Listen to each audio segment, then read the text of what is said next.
ये अयोध्या कांड का मैं पहला श्लोक बोल रहा हूं और कथा सुनने वाले लोग एक बात गौर करेंगे, जो मैटर मैं बोल रहा हूं मैं उतना ही जानता हूं, उससे ज्यादा नहीं। और रामायण को मैं सीरियल बोल रहा हूं, चूंकि 2 ही दिन कथा है। तो आज हम बोलने वाले थे सुदामा चरित्र, कि सुदामा गरीब क्यों हुए, क्या कारण था। लेकिन ये कथा हो सकता है कि अब आजकल 2 दिन का फरमाइश बहुत मेरा दिमाग आज तुरंत बना था कि आज सुदामा चरित्र बोलेंगे, लेकिन कितने लोगों का फरमाइश आया कि नहीं इस कथा को आप बोलो। आज पहला श्लोक अयोध्या कांड का है, जितने पढ़े लिखे लोग हैं थोड़ा समझने का प्रयास करेंगे। नीलाम भुज श्यामल कोमलांगम सीता समारोपित बाम भाग्यम पाणव महासायक चारु चापम नमामि रामम रघुवंश नाथम। ये अयोध्या कांड का पहला श्लोक और पहला दोहा क्या है? श्री गुरु चरण सरोज रज। रई ना सुनब की इत तुलसी बाबा लिखले बना हनुमान चालीसों में, लेकिन आप रामायण को अयोध्या कांड पढ़िएगा।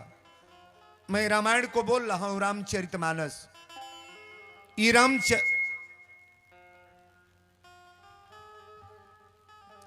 रामचरितमानस का जाके सुना, कबो तेज बोलता तो कबो धीरा हो जाता, ऐसा आवाज देता कि क्लियर आवाज बाहर ना जाता। हमारा रूम जहां बाबू सुना तड़िया। हेलो सीताराम।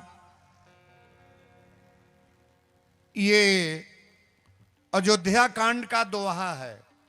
श्री गुरु चरण सरोज रज निजमन मुकुर सुधार बरनऊ रघुबर बिमल जस जो दायक फल चार। एकरे आगे नहीं लिखले बड़े, इसके आगे नहीं है। और हनुमान चालीसा में पूरा लिखे हैं, श्री गुरु चरण सरोज रज निजमन मुकुर सुधार बरनऊ रघुबर बिमल जस जो दायक फल चार बुद्धिहीन तनि जान के सुमिरो पवन कुमार अब बल बुद्धि विद्या देहि मोहि हरहु कलेश कार। ये हनुमान चालीसा में है। लेकिन आप अयोध्या कांड को पढ़ने जा रहे हो। भगवान राम जब शादी करके आए हैं ना, अच्छा एक बात बताओ, जैया विश्वामित्र बाबा राम जी के देवे के भइल जग करावे खातिर, तो दशरथ जी बैठ के रोली कि ना रोली? कहली कि चौथे पन पायो सुतचारी अब विप्र मांगे उन्हीं बचन विचारी। मांगते मांगते मेरे राम लक्ष्मण को मांग लिया। राम देत नहीं बनत गोसाई, मैं राम को नहीं दूंगा महाराज। दशरथ जी रोए हैं कि नहीं रोए हैं? बहुत रोए महाराज। लेकिन वही हमारे विश्वामित्र बाबा चारों भाइयों की शादी करा के जब आए ना, और जब विश्वामित्र जाने लगे तो दशरथ जी दोनों गोड़वा पकड़ के रोवे लगले। कहले गुरुदेव ये अयोध्या आपका है। हमारे जितने विद्वान हैं गौर से सुनेंगे। साधु जब आपके परिवार में हाथ रखेगा ना तो आपका परिवार एकदम जग जाएगा महाराज। विश्वामित्र बाबा के गोड़ पकड़ के दशरथ जी रोले। कहले सरकार ये अयोध्या आपका है, ये राजधन आपका है, ये दरबार आपका है और मेरे चारों पुत्र आपके हैं महाराज। नाथ सकल संपदा तुम्हारी। जैया राम लक्ष्मण गले गले तैयार रोवत रहले, लेकिन आज ही कहले कि चारों बेटे आपके हैं। नाथ सकल संपदा तुम्हारी अब मैं सेवक समेत सुत नारी। पूरा परिवार महाराज आपका है। ये संत का भाव है। लेकिन कथा में आ जाएं, तुलसी बाबा ये चौपाई लिख रहे हैं कि जब तेरा राम ब्याही घर आए, जब तेरा राम ब्याह घर आए, जब तेरा राम ब्याही घर आए, जब तेरा ब्याही घर आए, जब तेरा ब्याह घर आए, नित नव मंगल मोद बधाए, नव मंगल मोद बधाए, नित नव मंगल मोद बधाए, नित नव मंगल। मानस की चौपाई बड़ा प्रेम से सुनिएगा। तनी एकर आवाज जरा सा बढ़ा ले, जो बढ़ा ला, तनी लेके बढ़ा ला, ठीक बा। जब ते राम ब्याही घर आए, अनित नव मंगल बोध बधाए। पतो ही जहिया होती तहिया हमनी का मन अगर आता कि ना का हो, जेकर जौन जौन सासु बैठल बड़ी जेकर ना आयल बा ओकर तो फेरे ना बा, लेकिन जेकरा आवे के बा एक बिता ईड़ी उठा के चले लालो। ए बाबा टाइम नहीं बा, पतो ही आवतिया अइले के बाद ना 5 दिन के बाद कछाता जैसा नहीं अगर आता लोग तरह बुताइयो जाता लोग। अच्छा ततन एक बात और बतावा, पहले सांस गोड़ लागे कि पतो ही लागे ले। मारुति में मार्शल में आवती गोड़ लगी के लगेला, लोटवा के पनिया लेके अगर आगे के दौड़ेला, छाक देलू जा कि ना दियाला। पहले कड़वा के लगेला, पहले बूढ़े लोग गोड़वा लगे हे लक्ष्मी उतर, 5 दिन के बाद झांपी झोरा खोलाई तब न गोड़ लागी। अच्छा ईमानदारी से बोली है ताली के लोग, पतोही के बुराई मान ला 5-10 वर्ष के बाद पतोही घर में से निकले ले, पतोही के बुराई गांव में के फैलावेला, टप दे बोल दो। अब बूढ़ा लोग नहीं बोली तब ले बोलू, अब ना बोलबू। अगर सांस लायक है, मैं गारंटी के साथ बोल रहा हूं, अगर सांस लायक है तो ओकर जीवन बीत जाई, ओकरे पतोही के बुराई गांव में ना जाई। लायक की बात तो ओ सासू के नहीं जौन दिन भर कूटत या छाटत या मारत या गर्दा गर्दा मचौले बा। सुन ल, जे पतोही के बुराई गांव में कहेला तोहरो बेटी कहीं गईल बा, स्टैंप लेवा जो लिखत नहीं, तार पतोही तो कम काछत या ओकरे दुना वो काछत याड़ी के जौन बिटियुआ के विदा कैले बाड़ू, घर में आइल बा हो के बेटी है आ तोहू अपन बेटी विदा कैले बाड़ू। अगर दूसरे के लड़की को बेटी बनाओगी ना तो तुम्हारी बेटी को कोई कष्ट नहीं होगा। हम कथावाचक नहीं है, मैं सीधे संस्कार बोल रहा हूं। एक बात और बताइए, पहले मानस की चौपाई में बोलने जा रहा हूं, हेकर आवाजवा एकदम बंद कर देला हेकर। मानस की चौपाई में एकदम तुरंत बता रहा हूं, यहां जितने मर्द हैं पहले भैया लोग बोलेंगे। सजी रुपया हमनी के केकरे खातिर कमाइल जाता, बेटा खातिर। घर केकरे खातिर बनता, बेटा खातिर। गाड़ी मोटर केकरी खातिर किनाता, बेटा खातिर। रुपया बैंक में केकरे खातिर जमा होता, बेटा खातिर।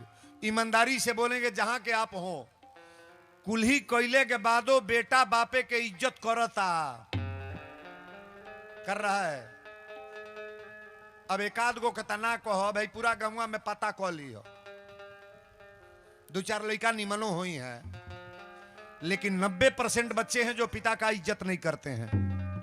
मैं बोल रहा हूं कारण क्या, जेकर जेकर उम्र 70 पार कैले बा, अब हम दवैया बतावे जाता नहीं, 70 बरस के ऊपर जेकर उम्र बा, अगर मलिकई रौरा ले ले बानी, चाहतनी बेटा हमारी इज्जत करो, हमार ख्याल करो, उल्टा न हमके बोलो, कबो गारी न दे, तो मलिकई अपनी बेटा के दे दे, चाहे बड़का के दे दे, चाहे छोटका के, चाहे मझिला के। ताली बजाओ बरिया रे। मलिकई अपने पुत्र को दे देना। बेटा भाई भाई अपने में चोर बना नीक बा, लेकिन बेटा बापे के कोई दे बापे चोर बा, अच्छी बात है यार। तो जे मलिकई ले लेवा, हमरा और कथा ना, ये दशरथ जी का बात बोले जाता नहीं। मलिकई आप कहते देखिए 60 बरस के ऊपर जेकर उम्र चलता ना, तो जान ली है कि ये बोनस चलत आई। हमने के जिए कितना दिन बा, 40, 45, 50, 60 के पहले जो है के बा, खींचत नहीं जाए। जौन बुढ़िया जिए 309, 70 बरस, 80 बरस, ये बहुत बनौले बागी अपन बुढ़ौती देखत या। हमार कोनो गारंटी नहीं है कि वीरेंद्र बाबा अपन बुढ़ौती देखी है कोई गारंटी? कहो। बहुत बनाने के बाद गारंटी दिखाई देता है महाराज। और आज कथा में रख रहा हूं अयोध्या कांड को, सुनो प्रेम से। दशरथ जी की बुढ़ौती बताने जा रहे हैं। सुना, जे जे चाहता बेटा हमारी इज्जत करो, ई मलिकई अपनी बेटा के दे दो। अहियो पार्टी सुन ले, जे जे बूढ़ा चाहता कि हमार पतो ही तन तेल धोरो, कबो पीठ मोल दे, कबो हमार लुगा फींच दे, कबो देहियो ऊपर झपरता भी दे, तो जे जे मलिकई ले ले बच्चा भी है में खोसता। बूढ़ा लोग के सिखावतानी, जे जे मलिकई ले ले भाई ताला चाबी अपने पतोही के ऊपर फेंक दो। तारा अलमारी में पेटी में कुछ नहीं बा तबो चोटिन कहबो, बक्सा खोल के देख लेना। जौने बुढ़िया के लग कुछ नहीं बा तबो चोटिन कहातिया, चोरा चोरा धरतिया बेटी के दी, मझली पतोही के दी, हमके का बुझे ले। तो ऐसे बढ़िया बहु अलमारी पेटी बक्सा ओकरा कपार पर पेटक दो, न चाबी ताला रही न चोटिन कहबो। मैं आपकी कथा नहीं और आपका प्रवचन नहीं, मैं सीधे रामचरितमानस को बोल रहा हूं। दशरथ जी दरबार में बैठल बनी कुर्सी लगा के, और समाज में कई समाज में ज्यादा लोग बैठे हैं। दशरथ जी विचार करते हैं, लेकिन तुलसी बाबा मानस की चौपाई कि एक समय सब सहित समाजा, एक समय सब सहित समाजा, एक समय सब सहित समाजा, एक समय सब सहित समाजा, एक समय सब सहित समाजा, राजसभा रघु राज विराजा, राजसभा राज विराजा, राजसभा राज विराजा, राजसभा। रामचरितमानस पढ़ने वाले और कथा के श्रोता गौर करेंगे। एक समय सब सहित समाजा, राज सभा रघुराज विराजा, श्रवण समीप भयो सित केसा, मनहु जरठपन यह उप। दशरथ जी शीशा में चेहरा देखले, 4 गो बार पाकल लौकल कान के बगल में। श्रवण समीप, श्रवण माने कान, केस माने बाल। श्रवण समीप भयो सित केसा, मनहु जरठपन यह उप देशा। दशरथ जी विचार करें कि बार उपदेश देता कि राजा अब तू राजा बने लायक ना बनो। हमरा और बात ना बोलनी, हम रामायण से बोल रहे हैं। तंता काय बहन जी के राती के कोनो कार डेली करेलू, सियाई वाई करेलू, आकि गांव भर के पहरेदारी करेलू। कलियो देखनी एको कथा सुनलू ना, आज अगवे बैठे लू। तार हाथ जोड़ तनी अब सुतबू ना, न चश्मा निकालबू, चश्मा निकाल मॉडल से दूर होख तो। हाँ अब देखी का करेलू, बड़ी बड़ी का कहीं का ना कहीं मॉडलवे तौरी बर्बाद करता। कथा में बैठी हो तो कम से कम 1-1.5 घंटा बोलना है, उतना टाइम तो तू सुन लगी वीरेंद्र का कह गई। अच्छा बताओ मेरा शब्द कीमती है कि नहीं है? नहीं है, बहुत कीमती शब्द है ना। एक ही शब्द आपको बना देगा, एक ही शब्द आपको बर्बाद कर देगा। दशरथ जी विचार करें कि बार अब हमार पाकत आए, अब राजा बने लायक ना बानी। हमनी के जजनी के बुढ़ौती आ गल बा, बुझा तक ना ये बुढ़ौती आ गए। बेटन से पतोही से बच कर रहे चाहिए। अब वीरेंद्र बाबा केतनो कहता ना पुढ़िया बची है सो, एक बात वो कहती तड़ाक दे लड़ जाई है। अब बचाव पतोही के मुँहे अझुरा न हो दादा। 4 बात कहती चुपा जा, बुढ़ौती आ गई। अहियो पार्टी सुन ले, पुरनिया बाप दुआरी पर बैठल बा, बेटा बाइक निकल ले बा, अब जाता टे पूछिए कहाँ जाता रह तनिक ले एक बार सुरती इतना खातिर पूछा तड़ कहाँ जाता रह तो ना बोली कहाँ जाता रह ना बोलब कहाँ जाता रह तो कही का तोहरा घटल बा का मतलब बा का बरबरा तड़ का चाही का लेब फिर बोली बुढ़वा बापे के यही जितना बा हो अरे वही तरह कोई दी ते पापा जाता नहीं सोहनपुर चाहे जाता नहीं रामपुर जाता नहीं चाहे मैरवा बुढ़वा तो से का मांगा था धन मांगा था अरे माता पिता से बोलने का तो तरीका सीख लो क दिन बुढ़वा जी जौन माई मर गल बा फिर माई आई जौन बाप मर गल बड़े हमरा तो माई बाप दोनों ना बड़े और पाँच के माई बाप बना के चली ले अपनी माई के लेखा माई कहीं खोजल जा मिली का हो मिली अपना बापे के लेखा बाप मिली है अपनी भाई के लेखा कहीं भाई मिली आ? बहुत लोग कही अरे तोरे ऐसा महतारी ना चाही 1 लाख जज बन जा लेकिन माई तो उहे पैदा कैले बा ना माई उहे कैले बा दुआरी पर बेटा आवेला ना बढ़ जा दुआरी पर बेटा आवेले तब बाप कहीं आ गइल त कहीं आ गइली आ माई बैठल बा त कही कहो बियाने के गोल कुछ खैला हब कहो बाबू खैला कुछ माई बाबू के पेटवे निहारे ले कैसनो माई होई माई पूछतिया खैला कुछ बाप कहले आ गइल आ माई कहतिया खैला ह आ मेहरारू को लग गइल त उ कहतिया केतना कमैला ह माई के लेखा मेहरारू बन जाई घुगटैया बनिया सो हई बन जे बुझा माई अगर बेटा न खा तो 3 दिन उपास कर जाई मौगियो करी हो तुरंत कहीं खैबा चाहे ऊपर पर जा तनी नहीं अरे ओजू खाई माई के दाह कबो ना अच्छा माई के पेटे में बच्चा बा तन ध्यान दिए हमरा कथा हम बोले जा तनी माइये के बापे के माई के पेट में बच्चा बा डिलीवरी आ होखे वाला बा लाद फान के लेके जा मैरवा डॉक्टर कही कि एक गो बची या त लइका बची ना त माई ओकरे घर के लोग के बचावे कही तुरंत कही पतोही बचा दी डॉक्टर साहब पतोही रही तो फिर नाती होई बूढ़ो कही पतोही बच जा मर्दो कही हमार मेहरारू बच जा लेकिन वो माई से पूछल जा 2 जने में 1 जने बचबा लोग या तो तू बचबू ना त बेटा ईमानदारी से बोली है हृदय से उ माई के बचावे कही अपने बाबू के कही डॉक्टर साहब हमरे बेटा के बचा ल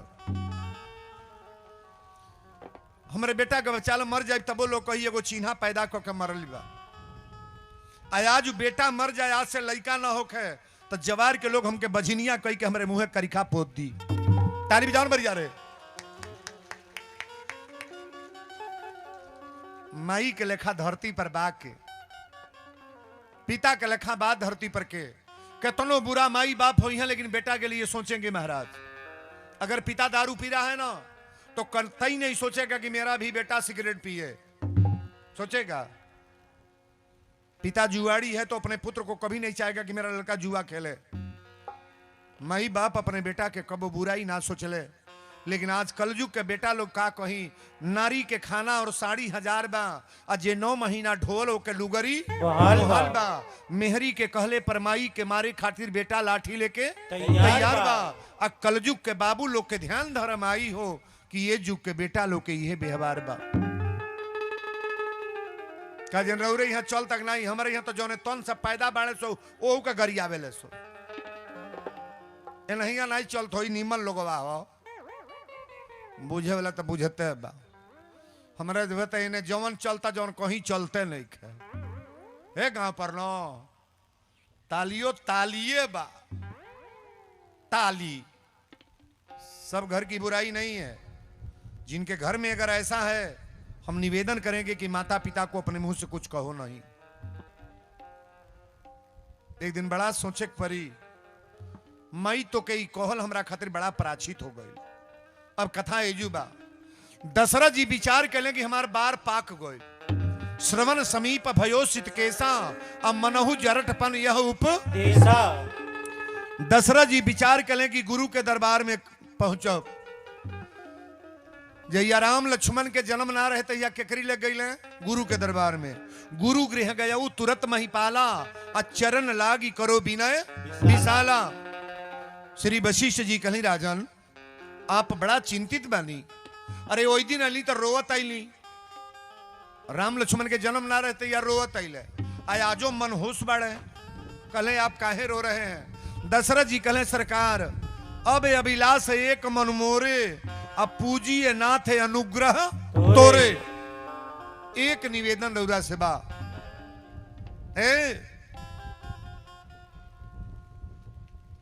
कहले कि बोलिए का चाहते हैं? तो दशरथ जी तुरंत कहले, तुलसी बाबा लिखल है कि नाथ राम करी हई जुब राजू, नाथ राम करी है जुग राजू, नाथ आजू करी है जुब राजू, करी है कृपा करी करिए समाजू। राम सिया राम, जय जय राम राम राम, सिया राम, जय जय राम। दशरथ जी कहली कि महाराज आज एक निवेदन बा, अयोध्या में हमारे 4 पुत्र हैं, लेकिन आज मेरा इच्छा बना है कि अपने राम को राजा बनाएं, राज तिलक हो जाए, मेरे अयोध्या का राजा राम जी बन जाए। गुरु वशिष्ठ जी कहे राजन 4 गो बेटा है, अरे पिता का चुनाव होता है ना, अच्छा 4 गो पुत्र बने, कौनो तो मालिक बनी कि ना बनी? ना बनी। सबके मालिक बनाल जाए कि एगो? कहो एगो मलिकई से घर चले लगी घर भर, जेकरे घरे सजी मालिक बा उ घर चली। अच्छा तो ईमानदारी से औरी बोलो, आज ले कौनो गांव पर मर्दे के चलते घर बटाइल बा? कौनो गांव बोल लो, घर के करे चलते बटाला? अपन हाथ न उठा दिया लोन तो हम लोग। अब वही का बुढ़िया कहती हमनी के बाबा, महिला अगर लायक है ना, जे महिला अगर लायक है, स्टैंप ले आओ, मैं लिख दे रहा हूं, आपके घर का बंटवारा कतई नहीं होगा। ताली बजाओ मर यार। अरे अच्छा घर बटैले में मजा बागी, इकट्ठा में इकट्ठा बात जो मन करी नैहर चल जाई, केहू आटा सानता, केहू तरकारी काट दी, केहू रोटी बनाओ ता केहू झाड़ू लगा दी, का हो केहू परोसा था केहू लेकर दे दे, मजा बागी ना। अकेला बाड़ू तो मोहन मार के पेट गड़ता, तबो बर्तन धोवा, बुखार बा तबो चाय बनाव, अकेले में विपत बागी ना। अच्छा के चाहेला हमार घर इकट्ठा रहे, तने हाथ उठाव तो उठा लो, जेकर बटा गल बहू का उठाइए बे दादा, जब बटवाइए दिले बाड़ू तो का उठाइबू? इकट्ठा परिवार को रखो। बाबा लिखे हैं कि जहां सुमति तहां संपत नाना, और जहां कुमति तहां विपत निधाना। दशरथ जी कहें गुरुदेव अपने राम को राजगद्दी मैं देना चाहता हूं। कहले कि राम को राजा बना दे, बड़ी अच्छी बात है, लेकिन एक बात बड़ा ध्यान से सुनिएगा, बड़ा सुंदर भाव, बड़ी सुंदर भाव आपके सामने मैं दर्शा रहा हूं। दशरथ जी गईले अपना घरे, लाइट माइक लग गई, सोहर मंगल होता, कलसा धरा गल, बाजा लाग गल कि बिहने राम राजा डूगी पिटा गई, राम राजा बनने जा रहे हैं। और राम राजगद्दी के तैयारी भल तो सबसे ज्यादा कष्ट में हो गए लोग देवता लोग। देवता लोग कहीं कहीं अड़भंगिए करेला लोग, सगरी देवता लोग गए सरस्वती के लोग। ज्ञान के बुद्धि के मालिक के हो? सरस्वती माता। सरस्वती के लग गई लो, सरस्वती के लोग कहल लो कि माता जी रउरा से एक निवेदन बा, अगर रउरा चाह देव तक काम फरिया जाई। सरस्वती कहली कौन काम बा? तो राम राजा बनने जा रहे हैं, अगर राम राजा बन गए तो हम लोग का कल्याण होने वाला नहीं। सरस्वती तुरंत डटली, कहली देवता होके इतना छोट बात, ऊंच निवास नीच करतूती, आ देखी न सकही पराय विभूति। इतना बड़ा पद पाने के बाद ऐसा उल्टा बोल रहे हो? कहो यानी बाबू साहब लिया गए हम के अपन चाय पियावे घर है, तब 20 गो कमरा बनल है, लिंटर ना लागल है, ओई पर मड़ई छावल है कटरन। हम कहनी बाबू साहब घरवा काहे न बनल? कहले ए वीरेंद्र बाबा हमार घर तो नहीं है बनल, गांव में केहू के बने नहीं दियली। फिर बोलवा का नहीं कैला? तो हमार घरवा तो नहीं है बनल, गौवा में बने ना दियली। हम कहनी काहे? कहले गौवा भर के मनैया हमार घरवा छेका लेल बन सो गौवा वाला, आई गांव भर के आबादी है हम छेकौले बानी। ई मर्दई हो, ई मर्दई है। अगर गांव में रहना है तो गांव का कल्याण सोचो। एक आदमी दादागिरी करेगा तो बर्बाद हो जाएगा।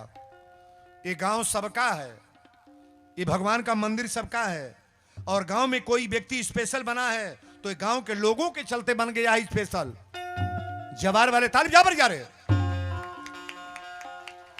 पूरा गांव मिल करके स्पेशल इनको बनाया है। यही गांव आपको राजा बनाता है और यही गांव आपको प्रजा बना देगा। मैं वीरेंद्र बोल रहा हूं। वशिष्ठ जी कहले राजन, राजगद्दी के जब तैयारी भइल तई है, सरस्वती कहली एक काम कर लोगे, इतना छोटहन शब्द लेके मेरे पास आए हो, ऊंच निवास नीच करतूती। अरे राम राजा बनने तो तुम लोग का बिगड़ने वाला क्या है? कहले अगर राम राजा बन गए तो अयोध्या में हम लोग का तो कल्याण नहीं है। ये बाहर जितने देवता मर रहे हैं, राक्षस मार रहे महाराज, सबका विनाश हो जाएगा, कोई बचेगा नहीं। सरस्वती कहली का करी? तो देवता लोग कहले रउरा से के उपाय बा, कोनो बुद्धि लगा के राम के राजा बने न दी। हे गांव में केहू के केहू बनल, केहू चाहता। सही बोली हो, कहो चाहता, भले मुंह पर कह दिया बड़ा निक कोयला स्कॉर्पियो तार का साग हो, लेकिन होइयो जइहे तो कहिया रुपयावा कहाँ पौलस होई। ये कोई तरीका है? ये तरीका है बात करने का? वो पांडे जी का नाम मैं भूल गए जो आए हैं भैया, तन थोड़ा दुर्गा, माननीय श्री दुर्गा पांडे जी अभी आज हमारे गुड्डू भैया के बड़ भाई हैं परिवार में, और आए हैं तो उनसे बात कर करके मुझे ऐसा लगा कि हाँ कोई गांव पर संत भी हैं। बेल का पौधा, उनका तरीका पहले आप मिल करके सुनिएगा। पूरे विश्व लेवल के एक व्यक्ति हैं जो केवल बेल का पेड़ खरीद कर या लगा करके पूरे प्रांत, पूरे विश्व लेवल पर ये पौधा लगवा रहे हैं, और इनका नाम 1 नंबर में आज है। थोड़ा तालियां बजा रहे। बेले के पतई कौने देवता के चढ़ेला? दुर्गा जी के। हाँ तो जानते बड़ी दुर्गा जी देखो रटा तड़ी हो।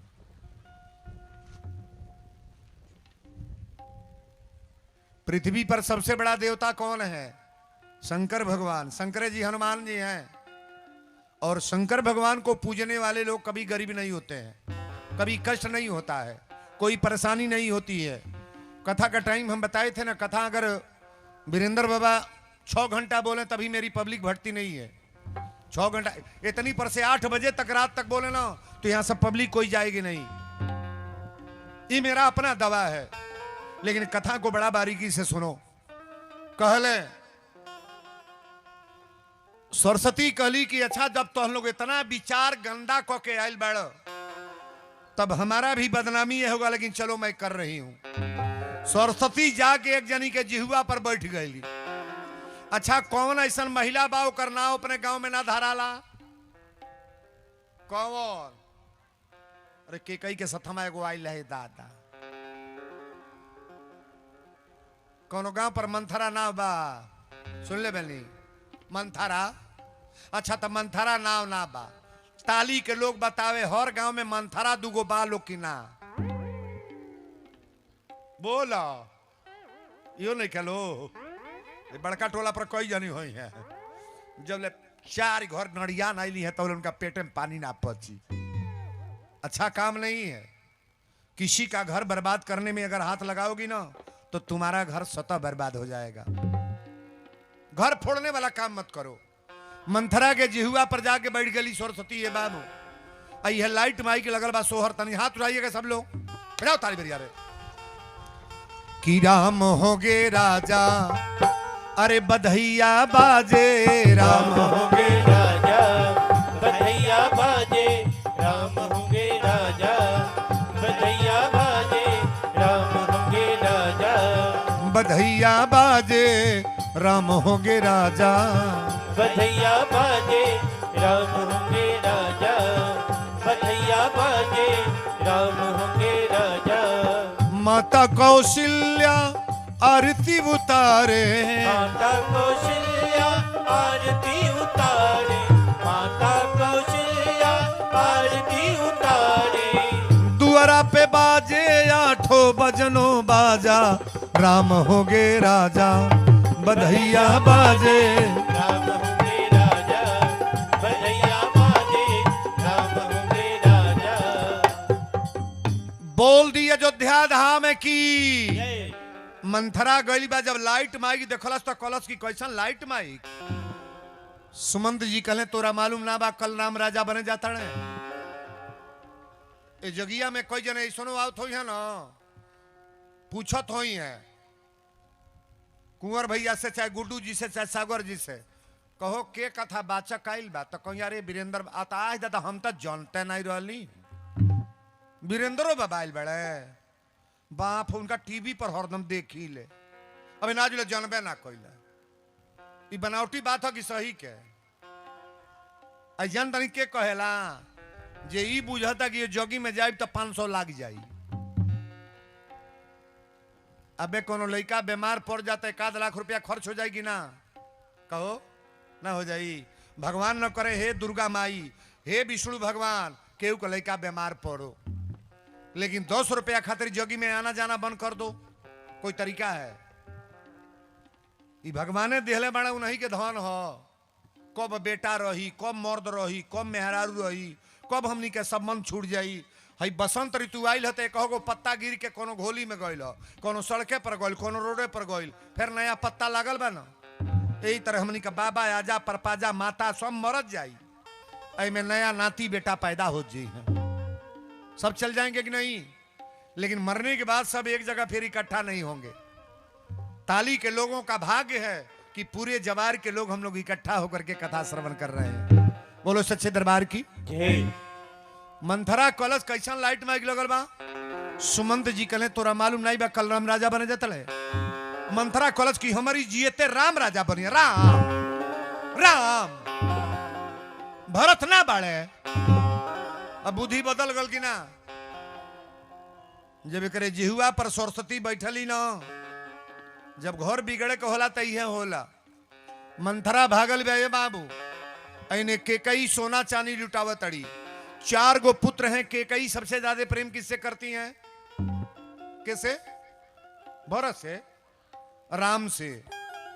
केकई के पुत्र का नाम भरत और कौशल्या के पुत्र का नाम है राम, लेकिन माता केकई राम से प्रेम ज्यादा करती हैं।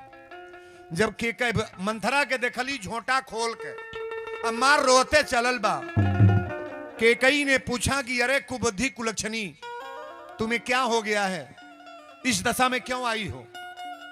है सोने के हार पहिर ले। मंथरा कलश ही हार अपना सोबत का पहिराए। रौरा कुछ मालूम बा अयोध्या में क्या होता? केकई तुरंत डांट के पूछा तड़ी, हम सब ये माथे गुछाए हैं और तुम क्यों लटिए बिखेरी है। अरे दासी तू बता हमसे जल्दी, ये कैसी लक्षण तेरी है।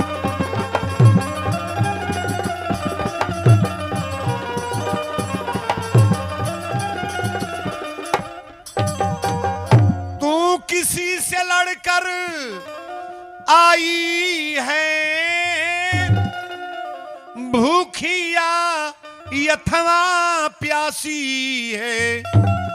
अरे सौगंध मेरी तू बता दासी, आज काहे इतनी उदासी है।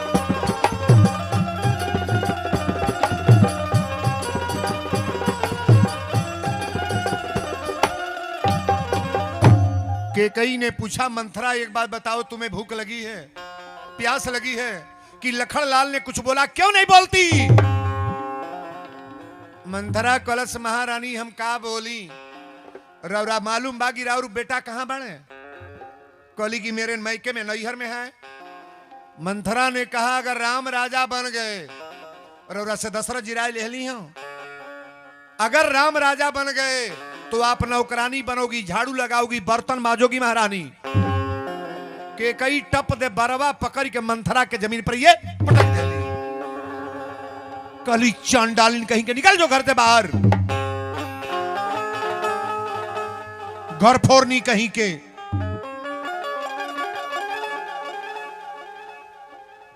ये औरतन में अजुए झगड़ा हुई, अभी हमें फिर पटरी हो जाई है पार्टी में, हो लगना लटा कूटन हो या एक महीना में देखब कि एक लगे बैठ के बतियाओ तड़ी।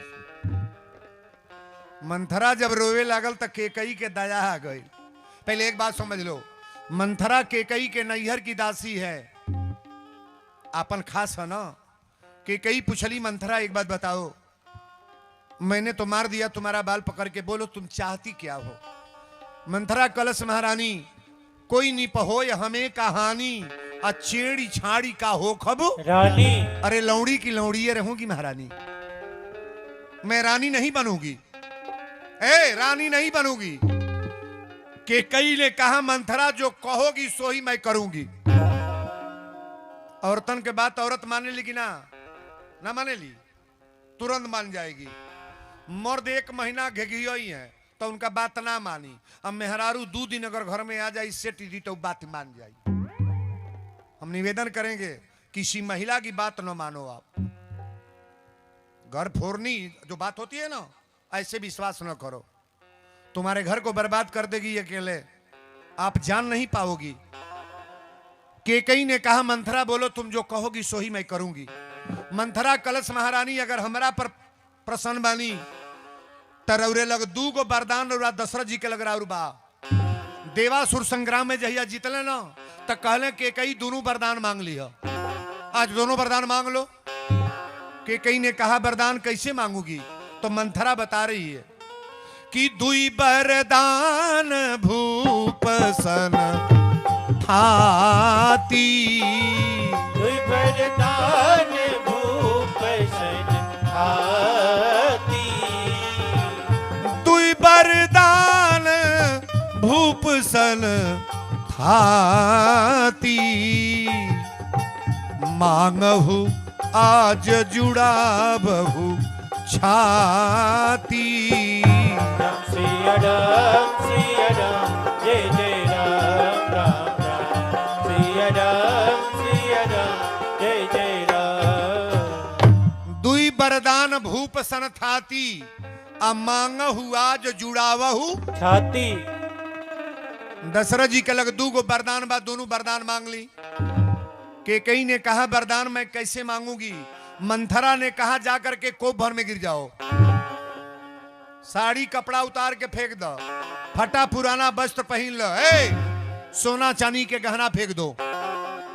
और जब दशरथ जी जाए तो पहले राम के कसम खिया ले। हमारी माताएं बहनें गौर करेंगी, अपने जीवन में अपनी मर्दे से कबो बेटा के कसम न खियाए। बेटा के कसम जो औरत खियावेली ना, वो नारियां विधवा होती हैं। के कई केकर कसम खियावे जाता री? राम के।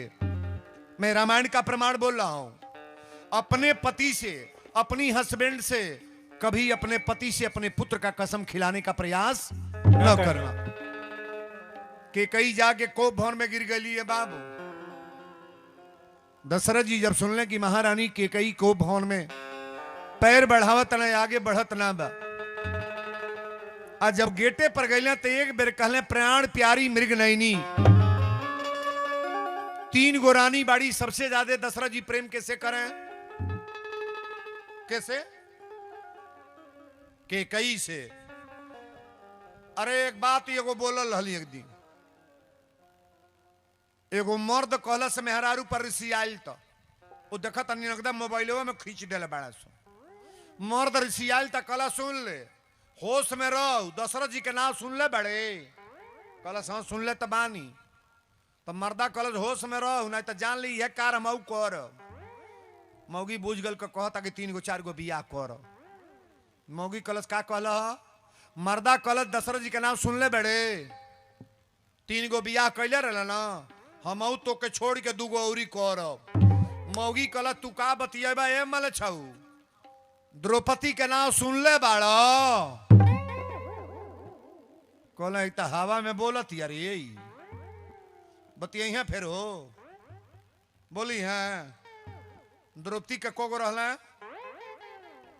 हथवा उठा लो द्रौपदी के कोगो दुल्हा रहला तो 5 गो निक ह एक के दुल्हा अपना बुझा हमारी ये खोआ हो ये हमार भगवान हो ये हमार शंकर जी हव ये हमार राम जी हव ये हमार देवता हव आ नकली बुझे के बात वही तरह बुझ जाई हमार कुछ नहीं हो नहीं समझ में आई एक को सधाओ अपनी दुल्हा ऐसा बाग के धरती पर 1 लाख बाउर बात तोरे खातिर जान उहे दे और जो क्षण भर के ताकत है ना सेल्फास दे के तो कमुआ दी कभी दूसरे के चक्कर में नहीं मैं कथा बोल रहा हूं अपने जीवन में अपने को साधो आप के कई गिरल बड़ी दशरथ जी गईला तो एक बेर कहले प्राण प्यारी मृग नैनी के कई यही तरह बाल खोल के गेटे पर खड़ा भैली जैसे बिखियाल नागिन होके के कई तुरंते डांट के बोल ली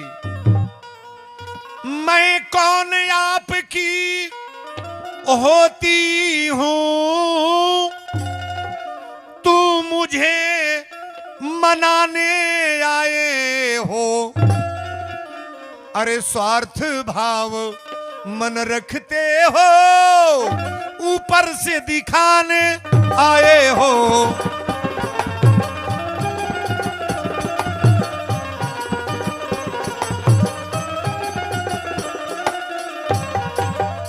यहाँ कौन किसी का होता है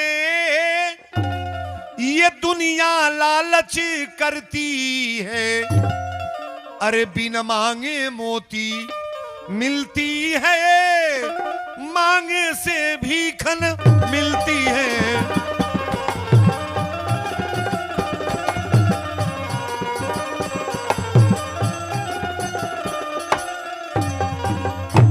केकई ने कहा महाराज यहाँ कौन किसी का होता है ये दुनिया लालच करती है और बिन मांगे मोती मिलती है मांगे से भीखना मिलती है।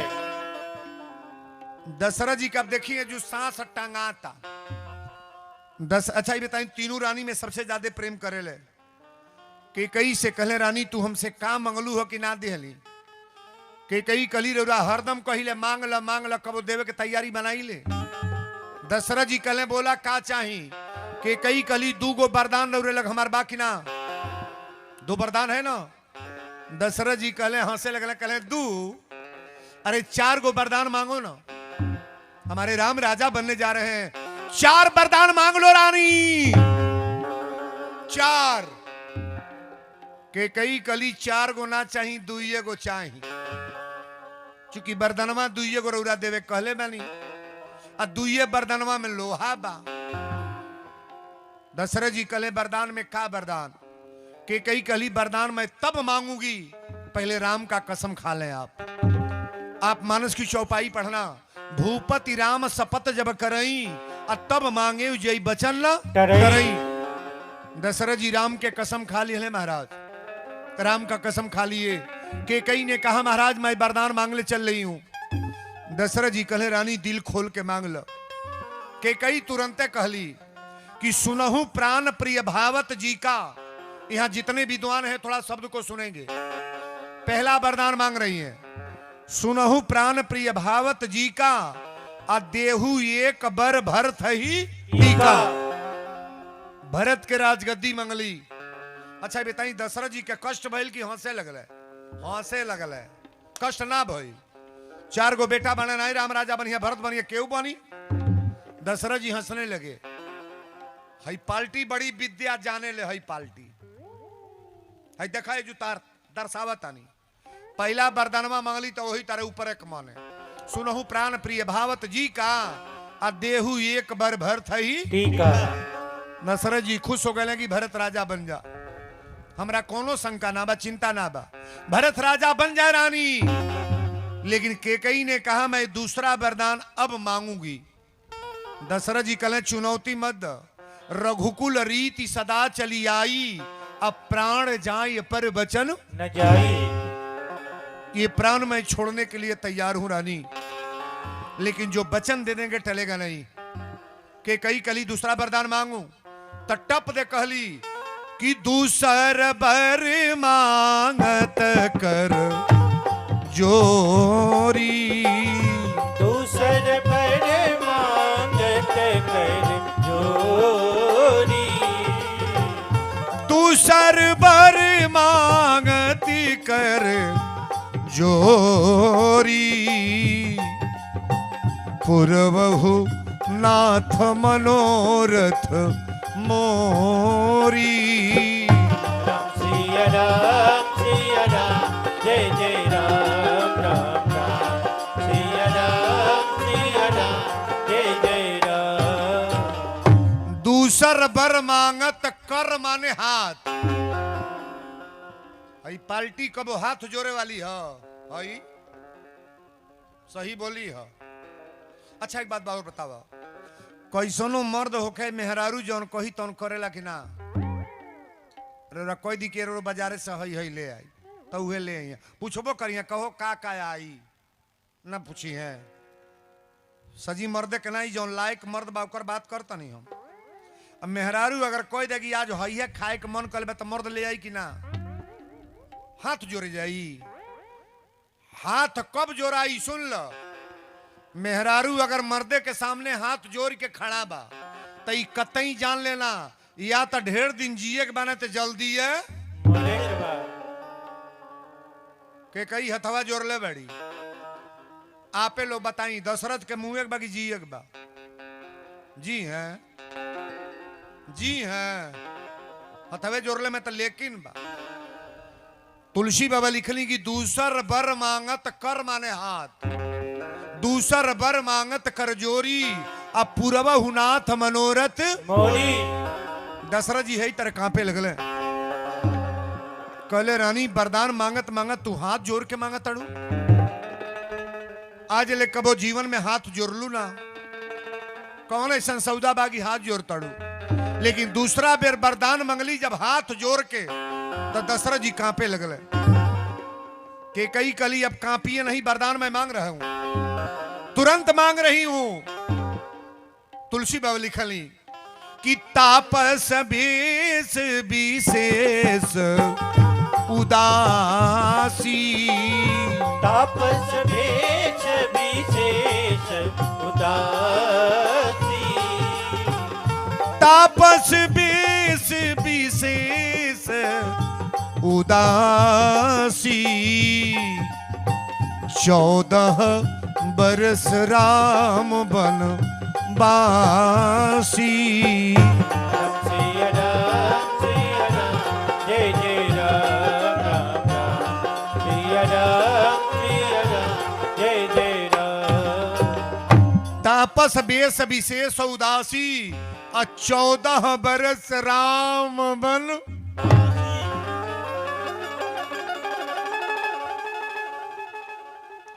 दशरथ जी जमीनिया पर गिर के छतिया पीटे लगले पहले तो 2 मिनट बेहोश हो गई कहले रानी तू वरदान ना मांगलू आज दशरथ के प्राण मांग ले लू प्राण मांग ले लू रानी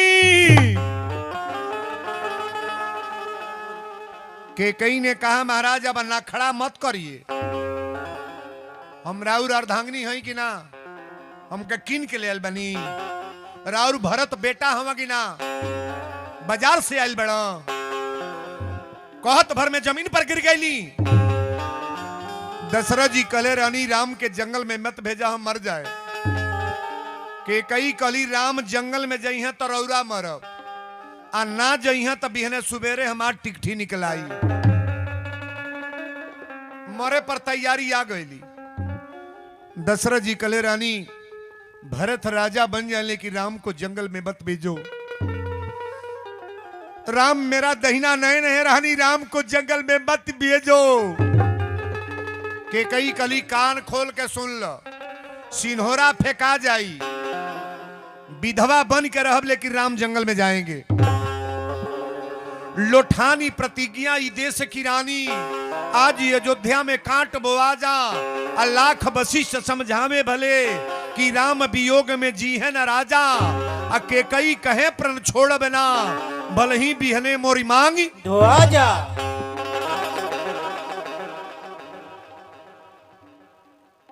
बतावा मांगी धोवे के बात आ गई।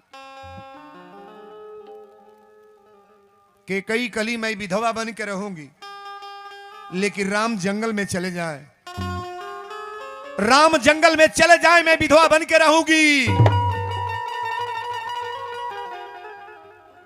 नारियां विधवा क्यों होती हैं? तुलसी बाबा लिखे हैं, अभी प्रमाण मैं नहीं दूंगा, लेकिन आप लोग सावधानी होकर के कथा को सुनो।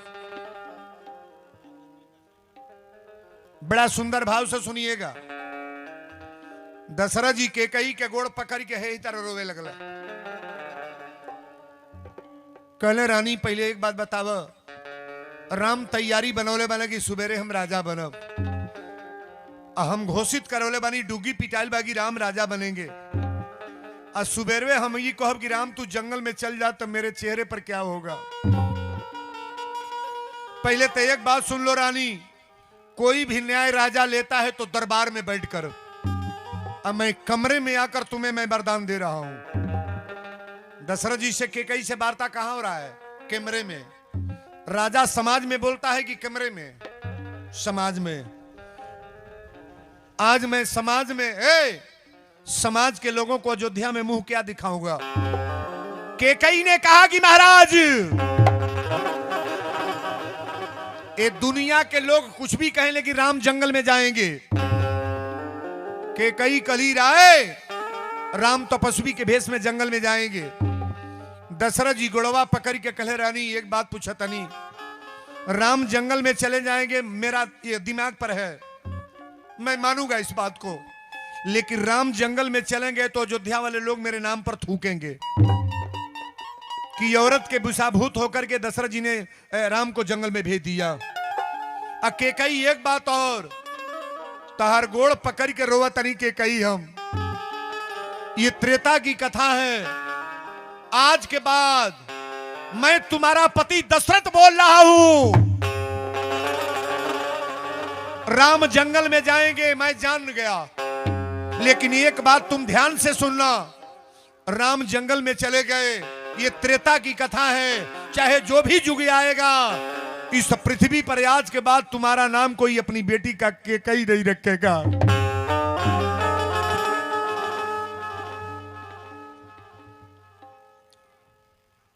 अपनी बेटी का नाम कोई केकई नहीं रखेगा। हमारी बेटियां बहन कथा में जो आई हैं, बहुत दूर दूर आप लोग गए हो, कोई अपनी लड़की का नाम केकई रखा है? सुने हैं? आप बताओ, जितने यहां विद्वान वर्ग के लोग बैठे हैं, केकई को वंदनीय मानते हैं कि निंदनीय? आपसे मैं पूछ रहा हूं, केकई निंदनीय है कि वंदनीय? नहीं बोलेंगे? केकई को हमारे समाज में विद्वान समाज या रामचरितमानस साक्षी है, केकई को वंदनीय माना जाता है महाराज। ये दुनिया वाले केकई को निंदनीय मानते हैं कि केकई ने बना बनाया खेल खराब कर दिया, तो इसका नाम धरती पर क्यों रखा जाएगा? आप बताओ, रावण की औरत का नाम मंदोदरी है। रावण आज भी पृथ्वी पर मंदोदरी नाम है कि नहीं है? नहीं है, बहुत जगह नाम है। आज भी वर्तमान में अपनी औरत बेटी का नाम मंदोदरी रखा गया है। रावण के बहू का नाम सुलोचना है, मेघनाथ की औरत का नाम सुलोचना। आज भी इसके बहू का नाम पृथ्वी पर है।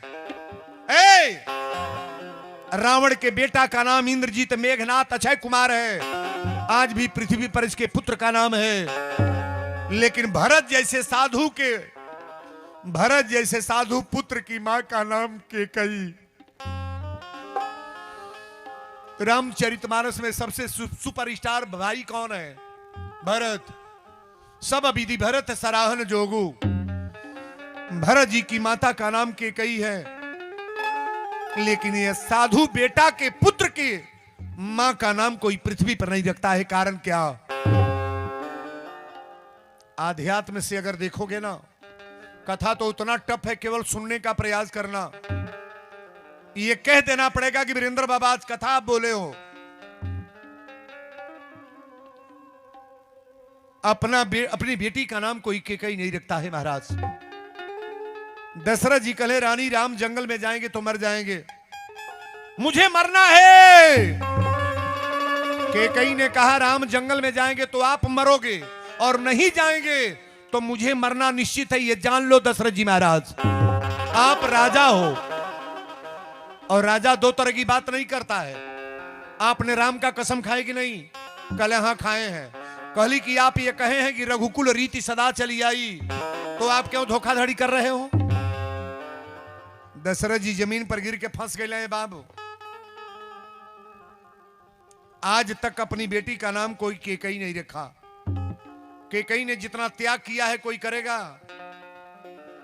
चाहेगा कोई कि मेरा पति मर जाए, लेकिन केकई जो त्याग की है ना, रामचरितमानस में सबसे सुंदर नारी केकई, सबसे गुणवान नारी केकई, सबसे आदर्श नारी केकई, अगर सबसे सुंदर काम की है तो माता केकई का नाम। थोड़ा ताली बजाओ बढ़िया रे आप। मैं अयोध्या कांड बोल रहा हूं। दशरथ जी रात भर राम राम राम, रतिया भर राम राम रटले। जब 8 बजे लागल तो कौशल्या ने कहा राम स्नान ध्यान करके पीला धोती पहन लो, राजा बनने जा रहे हो ना। क्योंकि जानकारी नहीं बाकी हो लीला चलता घर ही में। घरबा जब बिगड़े के रही ना तो एगो खेल अलगे चलेला। वो खेल कौन भाई मैं बुझे वाला बुझाता। वो गोली में मेरा वहां 3 जन के जुटा के पंचायत होता। वो गोली बा सोहनपुर, आज जे कबो घरे नहीं आवेला वो आके बैठल बा। ये अच्छा काम है, बढ़िया काम है। पहले तो बाहरी लोगों को आने जाने से मना करो आप। जो आपके बहू के पास अनर्गल लोग आते हैं ना, इन बच्चों को डांटो जो बीच में खड़े हो रहे हैं, जल्दी डांटो। बोलो सच्चे दरबार की। कथा बिगड़ जाएगी, बोलने दो हमको, अब 1 घंटा बोलने दो। केकई जितना बढ़िया काम की है ना, कोई औरत करेंगी नहीं महाराज। अभी खबर जब 8 बजे लागल, अयोध्या में राजा दशरथ जी के दरवाजे पर बहुत कई हजार लोग, अरे राजा बनने वाले हैं ना। तो लोगों ने कहा कि दशरथ जी महाराज कहां हैं? सुमंत जी को भेजा गया। सुमंत जब गए तो राम राम राम। सुमंत जी ने पूछा कि महारानी चक्रवर्ती नरेश दशरथ जी को क्या हो गया है? केकई जी कहली कि हमरो मालूम ना बा ए सुमंत। का जानी कौने माया में पड़ल बने, राम से कितना माया बा कि रतिये से राम राम राम राम करत अड़े। सुमंत जी गईले राम जी को भेजे, ताकिएगा हमारे तरफ। हमारे राम जी ब्रह्म हैं, और राम जी के सामने लिखा गया है कि प्रातः काल उठिके रघुनाथा, मात पिता गुरु नावही माथा। राम जी सुबेरे उठ के गोड़ लागेला माई बाप के, और रावण उठ के सुबेरे का करेला? मान ही मातु पिता नहीं देवा। माई बाप का पटक पटक मारल शुरू। ये ब्रह्मा के खानदान का रावण है, पंडित है, बिरादरी से कोई मतलब नहीं है। हरिजन का बालक अगर है, यादव का बालक है, चौहान का बालक है, अगर संस्कारित है, चरित्रवान है, तो उसे दंडवत करने में दोष नहीं लगेगा। मैं निवेदन के साथ इस कथा को बोल रहा हूं, और बड़ी बारीकी से सुनने का प्रयास करो आप। राम जी गईले तो अपना पिता के पैर छू के प्रणाम कैले। कहले पिताजी का हो गए? के कई कली उनसे का पूछा था, हमरा से पूछा ना। राम जी ने पूछा माता श्री आप ही बताओ क्या बात है। के कई ने कहा पुत्र राम, तुम्हारे पिता के पास 2 वरदान मेरा था। देवासुर संग्राम में जीते ना तो 2 वरदान मुझे देने के लिए कहे थे। आज मैंने दोनों वरदान मांग लिया। राम जी ने कहा वरदान क्या है। के कई ने कहा राम, भरत को मैंने राजगद्दी मांगा है, भरत राजा बनेंगे। राजा तुम बनने वाले थे ना, लेकिन तुम राजा नहीं बनोगे, मेरा पुत्र भरत राजा बनेगा। और तुम्हें क्या करना है, तपस्वी के भेष में 14 वर्ष के लिए जंगल में जाना है। राम जी हंसे लगले हैं बाबू। अच्छा, भगवान का जन्म राजा बनने के लिए हुआ है कि दुष्टों को मारने के लिए? नहीं बोलोगे? भगवान को राजा बनने के लिए नहीं, दुष्टों को मारने के लिए। लेकिन एक बात गौर करिएगा, राम जी तुरंत कहले माता श्री आज हमारे वाली तू कैले बैठो, मैं 14 वर्ष के लिए तपस्वी के भेष में जंगल में जा रहा हूं। दशरथ जी कहे कि राम 14 वर्ष नहीं, मैं समाज में इस बात को रखूंगा, तुम्हें जाना नहीं है। लेकिन केकई ने कहा वरदान अपने मुंह से आप दिए हो और राम नहीं जाएंगे। दशरथ जी जमीनिया पर गिर के बाबू अखिया मुना मुना जाता, बेहोश हो जाता है। लेकिन राम जी जब गईले कौशल्या के लग, कौशल्या ने पूछा राम ये पीला धोती पहन लो, स्नान करो, पीला धोती पहन लो, चंदन लेप लगा लो, अब राजा बनने जा रहे हो तुम, सोहर मंगल होने जा रहा है, सारी नारियां आ गई हैं। राम जी ने कहा माता श्री मैं राजा बन गया। कहली कि राजा बन गए? कब राजा बन गए? तो अभी अभी राजा मैं बन गया। कहली कि राजा किसने बनाया? राम जी ने कहा राजा आज हमारे पिता दशरथ जी ने, श्री चक्रवर्ती नरेश दशरथ जी ने राजा बनाया है। कहली आप कहां के राजा बने हो?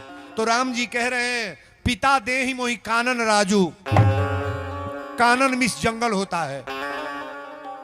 पिताजी कहले अयोध्या छोटहन राजबा और तू जंगल के राजा बन जा, बड़ा राजबा। कौशल्या ने कहा कि राम अगर तुम्हारे पिता राजा बनाए हो तो ये बात मुझे मंजूर नहीं है, और उनके साथ अगर तुम्हारी माता कैकेयी ने भी सपोर्ट की हो तो ये बात मुझे मंजूर है। कौन माई चाहिए कि हमारे बेटा, हम वरदान मांगे तनिया उनका बेटा जंगल में चल जा। राम जी की आंख में आंसू आ गई। कौशल्या ने कहा राम तुम शौक से जंगल में जा सकते हो पुत्र। राम जी जब तैयारी बनाए तो सीता ने कहा मैं भी चलूंगी, मैं भी चलूंगी। राम जी कहेगी अच्छा बताओ तुम्हारे पिता जनक पूछेंगे तो कौन जवाब देंगे? सीता ने कहा बिना जल की मछली जीवित नहीं रहती है, आप प्राण हो अब मैं शरीर हूं, बिना प्राण की शरीर रहेगी। औरत अगर लायक बात तो मर्दे के छोड़ के 1 मिनट तक कहीं रहबे ना करी। तो लोगों का राय दे दी हम जी, स्वतंत्र भाई बिगड़ ही रानी, नारियों को अकेले में 2 साल 4 साल मत छोड़ो, वो भी मनुष्य है कि नहीं है। यहां जितने लोग बैठे हैं थोड़ा गौर से सुनना। अब देखी सीता कली मैं भी चलूंगी, तैयार हो गए राम जी। लक्ष्मण दौड़ल बड़े कहले प्रभु हम भी आपके साथ चलेंगे। सुमित्रा कली लक्ष्मण तू चले के ना तैयारी बनाव, हमारी लगाव। आप बताओ लक्ष्मण की माता का क्या नाम है? नहीं बोलोगे? लक्ष्मण की माता का नाम? अरे तनकोस का बोला सुना का नाम हो सुमित्रा, लेकिन ये चौपाई काट दी गई है। लक्ष्मण के पिता का नाम श्री दशरथ जी महाराज, ये दोनों शब्द यहां काट दिया गया है।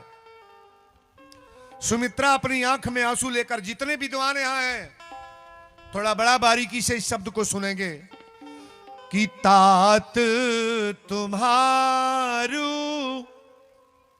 बड़ी सुंदर भाव है।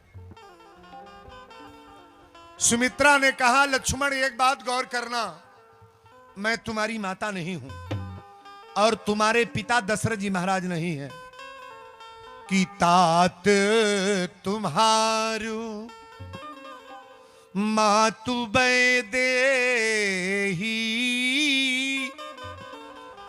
तात तुम्हारू मातु देही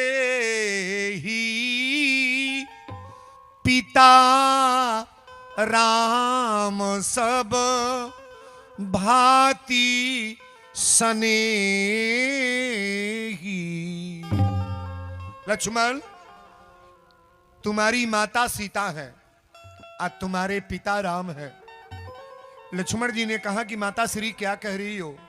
तात तुम्हारू मातु वैदेही अब पिता राम सब भांति स्नेही। तुम्हारी मां सीता है और तुम्हारे पिता राम है कि अवध तहां जहां। अभी अयोध्या बचा नहीं, अयोध्या नहीं है और राम जा रहे हैं। अरे अवध तहां जहां राम निवासु तहीं दिवस जहां भानु प्रकाशु। अयोध्या वही है जहां राम है। आप गौर से कथा को सुनो। अरे जो पे सिय लक्ष्मण, अयोध्या में तुम्हारा कोई काम नहीं है। मेरे अयोध्या में लक्ष्मण तुम्हारा कोई काम नहीं। अरे जो पे सिय राम बन जाही, जो पे सिय राम बन जाही, अवध तुम्हारू काजू कछु नाही। अयोध्या में लक्ष्मण तुम्हारा कोई काम नहीं है। जहां राम सीता है, जहां राम सीता जा रहे हैं, काम तो तुम्हारा वहां है। मानस की चौपाई गौर करिएगा। हरे पुत्रवती, माता सुमित्रा ने कहा लक्ष्मण पुत्रवती वही मां है। यहां सब लोग मां अपने बेटे को जान लो। और वीरेंद्र बाबा कथा में आपको बोल रहे हैं हरे पुत्रवती जुबती जग सोई, पुत्रवती जुबती जग सोई, रघुपति भगतो जासु सूत होई। उहे महतारी बाप धन्य बा जिनका पुत्र आज्ञाकारी हो। माई बाप कहता बेटा मान गई, उहे माई बाप धन्य बा। दशरथ जी जमीन पर गिर के रो रहे हैं। सुमित्रा ने कहा ए लक्ष्मण गौर से सुनो, तुम्हारी मां सीता है, तुम्हारे पिता राम हैं। अयोध्या में तुम्हारा कोई काम नहीं। जहां संत तहां तीरथ बासु और जहां राम तहां अवध निवासु। आप सीधे चले जाओ। माता पिता का सेवा करना जरूरी है कि नहीं? मैं तुम्हारी मां नहीं हूं। सुमित्रा ने कहा मैं तुम्हारी मां नहीं, तुम्हारी मां सीता है। लक्ष्मण जी सीता जी को क्या कहे हैं? माता कहेगी भौजी, भाभी कहे हैं। पूरी रामायण माता शब्द से संबोधित है ना। मानस का सूत्र पढ़ने वाले लोग बड़ा गौर से सुनेंगे। पुत्रवती जुबती जग सोई और रघुपति भगत जासु सुत होई। अब ये कथा आ गई। दशरथ जी जमीन पर गिर के रो रहे हैं। सुमंत जी कवरिया में पकड़ तड़े। दशरथ जी कहें कि सुमंत राम को रोक लो। राम, मेरे राम को कोई मना लो। राम राम। दशरथ जी खड़ा होकर जमीन पर गिर जाता है, लेकिन सुमंत जी अखबारी में पकड़ के उठावे लगले। अरे सचिव उठाई राउ बैठा रे, सचिव उठाई राउ बैठा रे कही प्रिय बचन राम पगुधारे। सुमंत जी रथ पर चढ़ा के और राम लक्ष्मण सीता को लेकर जाने लगे। दशरथ जी ने कहा सुमंत एक काम करना, मेरी बात कोई अयोध्या में तो मानने वाला नहीं है, लेकिन तुम मेरी बात को मान लो, 14 दिन के बाद लौटा के मेरे राम को ले आना। अगर रही नाम राय तो मेरे पुत्र वधू सीता को लौटा लाना, अगर सीता नहीं आई तो मेरे पुत्र लक्ष्मण को तो ही लौटा लाना। रथ पर तीनों लोग जा रहे हैं बाबू, कथा ये जगह पर आ गई। अच्छा बताइए, गांव से अच्छा आदमी कोई गांव छोड़ता है तो कष्ट होता है कि नहीं? अच्छा छोड़ दो, वीरेंद्र बाबा कल के बाद कथा बंद करेंगे तो आपको कष्ट होगा कि नहीं होगा? छा गई है अवध में उदासी, राम जी आज बन जा रहे हैं। छा गई है अवध में उदासी, राम जी आज बन जा रहे हैं। छा गई है अवध में उदासी, राम जी आज बन जा रहे हैं।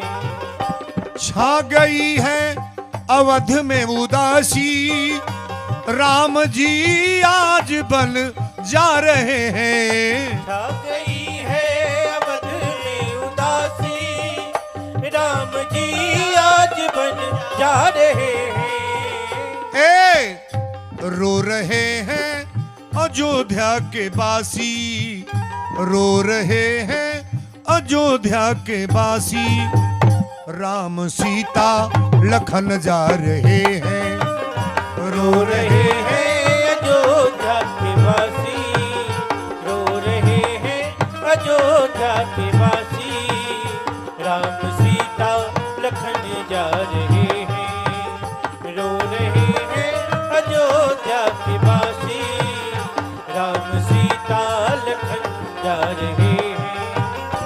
पीटती अपनी छाती कौशल्या, रो रो कहती है माता सुमित्रा। पीटती अपनी छाती कौशल्या, रो रो कहती है माता सुमित्रा। तोड़ कर अपनी माता से नाता, तोड़ कर अपनी माता से नाता, मेरे प्यारे ललन जा रहे हैं। तोड़ कर अपनी माता से नाता, तोड़ कर अपनी माता से नाता, मेरे प्यारे ललन जा रहे हैं। तोड़ कर अपनी माता से नाता, तोड़ कर अपनी माता से नाता, मेरे प्यारे ललन जा रहे हैं। बोल दी अयोध्या धाम की कथा तय बाइल बाए बाबू। तमसा नदी के किनारे दो एक घाट पड़ा है, हर घाट को नहीं ले चलूंगा, डायरेक्ट वहां जहां तुलसी बाबा लिख रहे हैं कि मांगी नावन केवट आना, आ कहीं तुम्हारू मरम मैं जाना। अब बताव, कौशल्या अपनी राम के मरम ना जन ली। आप हमारी बहनें बेटियां गौर करो, कौशल्या ने राम का मरम नहीं जाना। भय प्रगट कृपाला दीन दयाला कौशल्या हितकारी, कौशल्या ने राम का मरम नहीं जाना। ए लक्ष्मण हूं यह मरम न जाना, जो कछु चरित रचा भगवाना।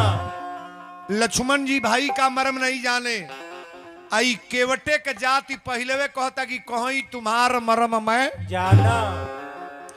ब्रह्मा जी राम का मरम नहीं जाने, शंकर भगवान राम का मरम नहीं जाने, आई केवटे के जाति पहले वे कहता कि कहीं तुम्हार मरम मैं जाना। राम जी कहना लेके आव, कहे ना नाव ना ले आई। कहले काहे? केवट कहले पहले गोड़ धोआई त नाव पर चढ़ाए।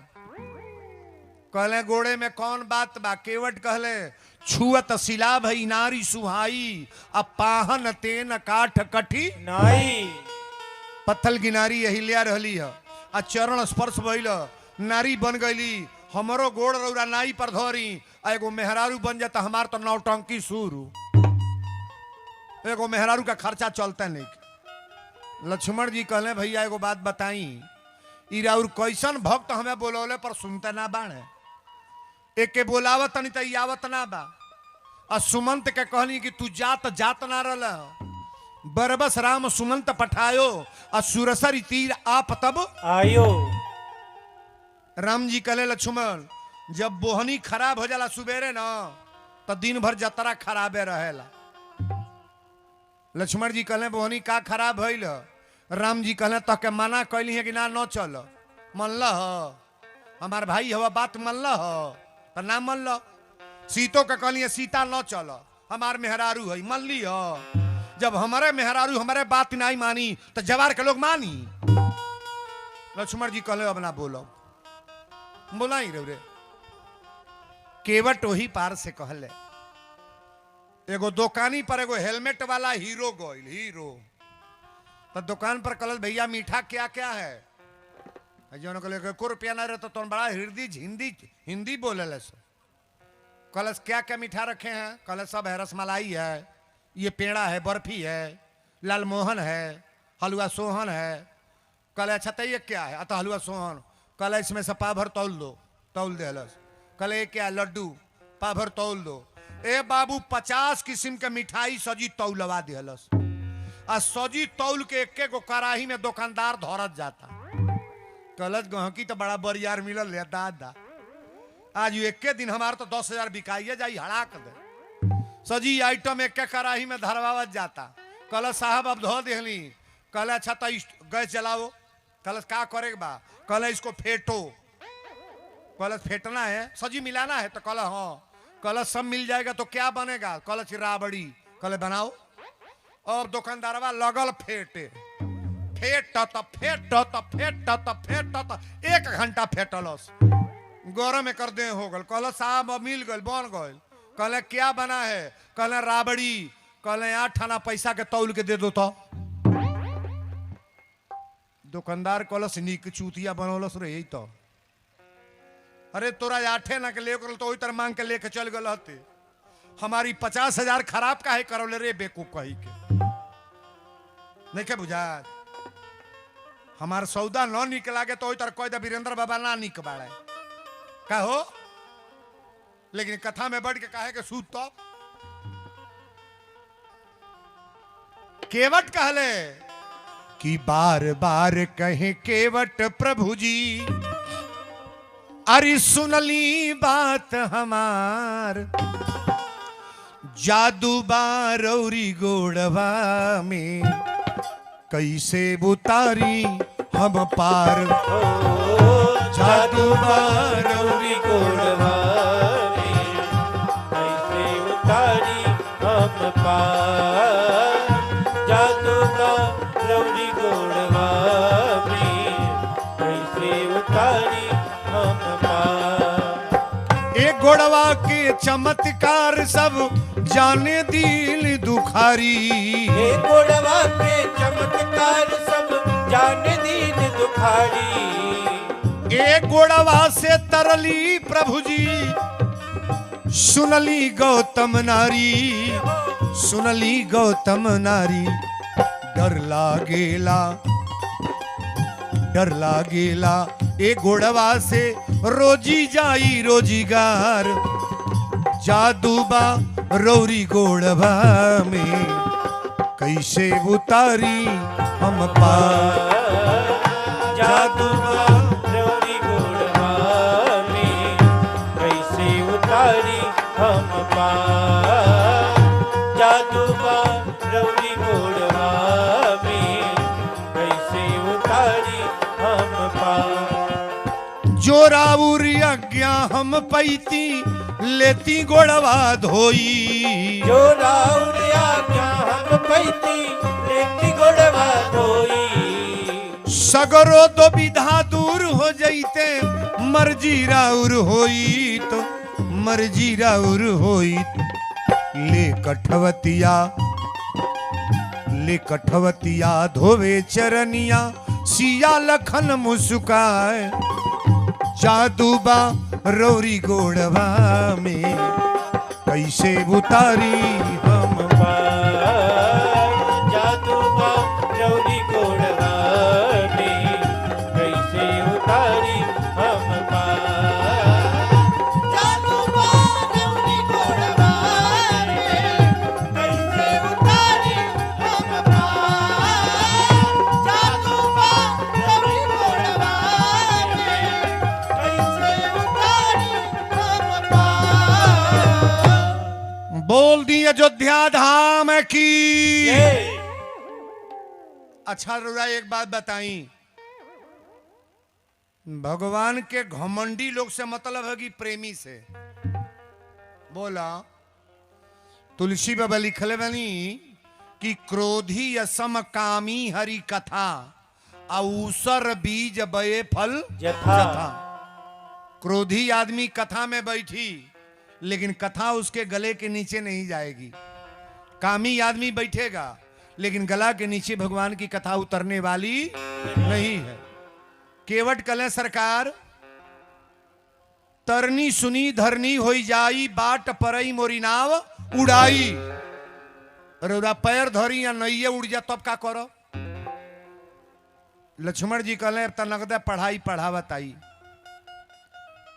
भगवान कहले नाव ना ले केवट एक बात और ही कहले कि यही प्रतिपालऊ सब परिवारू यही प्रतिपालऊ सब परिवारू यही प्रतिपालऊ सब परिवारू नहीं जानऊ कछु औरू कबारू।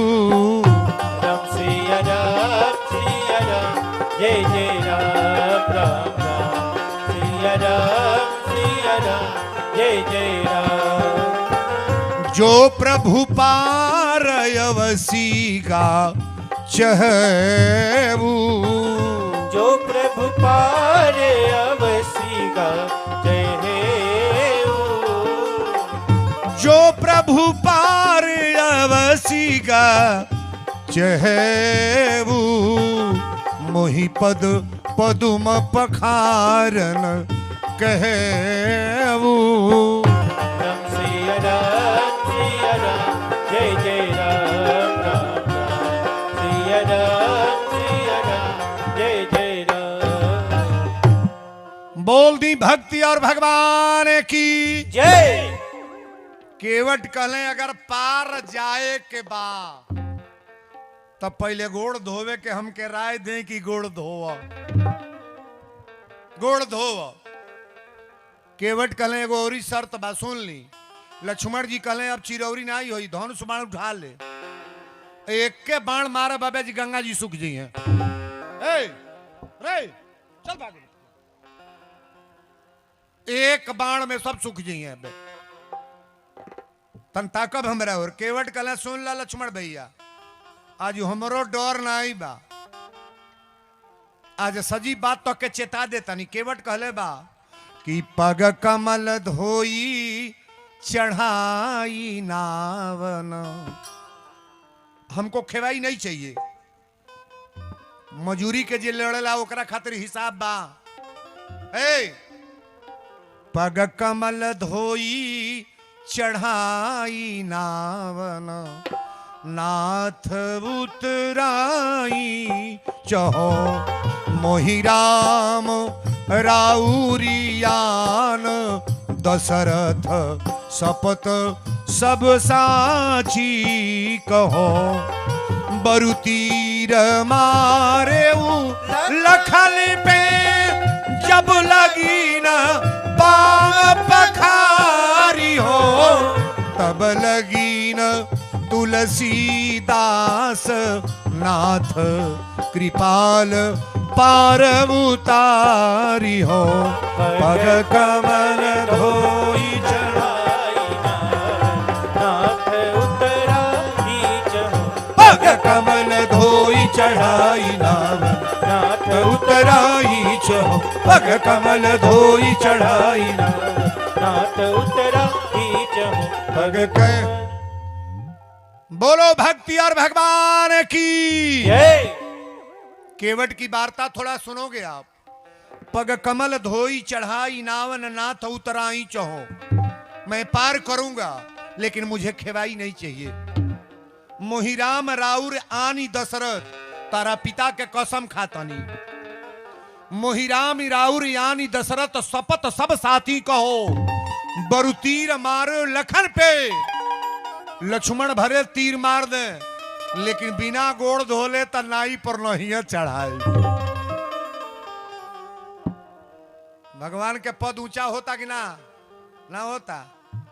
केवट जीतल बाकी भगवान का हो सजी तक करते बानी जब तब वो पोता तनी जाबो ही में है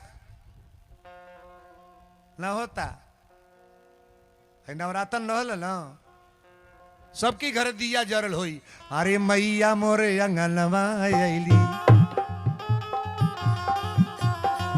मैया मोरे अंगनवा अइली आरे देखना भवनवा अइली मैया मोरे अंगनवा देखना भवनवा आरे नहिया प्रीतिया जोरली देख मोर समनवा अइली।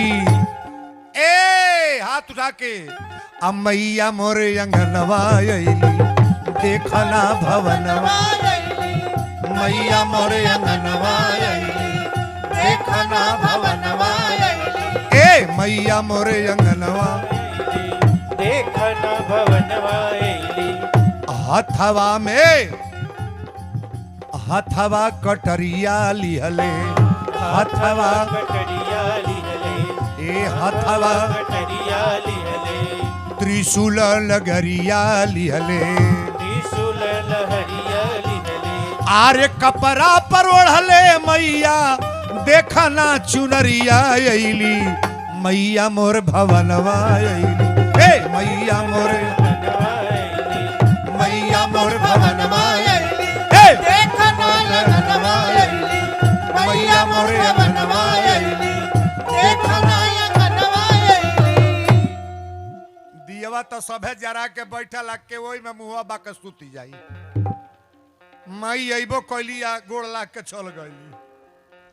पहले प्रेम बना लो कि मैया मोर भवनमा। वीरेंद्र बाबा का ना गावेले लेकिन सुनले के प्रयास होको कि का सुनली। केवट कल सरकार रुआ पहले गोड़ धोआई। सीता जी कहली जब इतना निवेदन करता तरुआ गोड़ धोले में काला धोआई।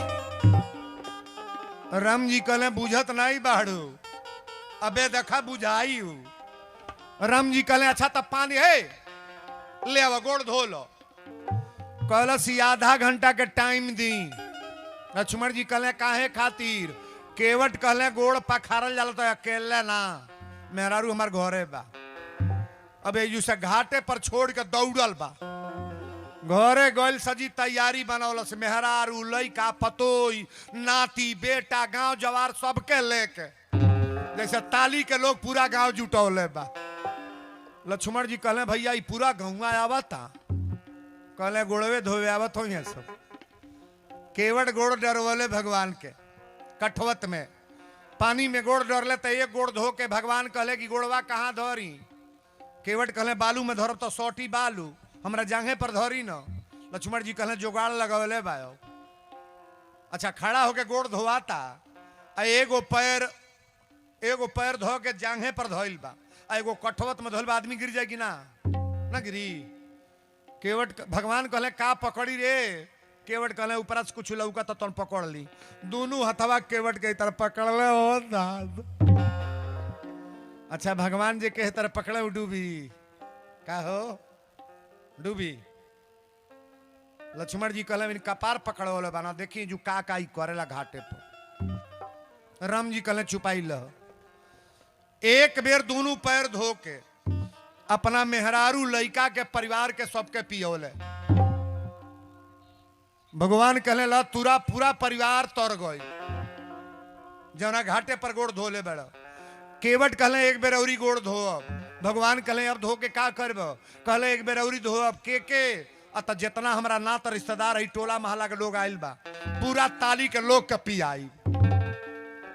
लक्ष्मण जी कहले दादा ई जवार के सबके तारन तारा करी कारी है जगिया में एक जने खड़ा भइल हुई है सभे तरता कि ना पूरा जवार तर गई। केवट कहले भगवान एक बेर औरी गोड़ धोवा ली। भगवान रोवे लगले कहले केवट ई कौन लाइन लगौले बेड़ा अब के गोड़ धो के पिए बा।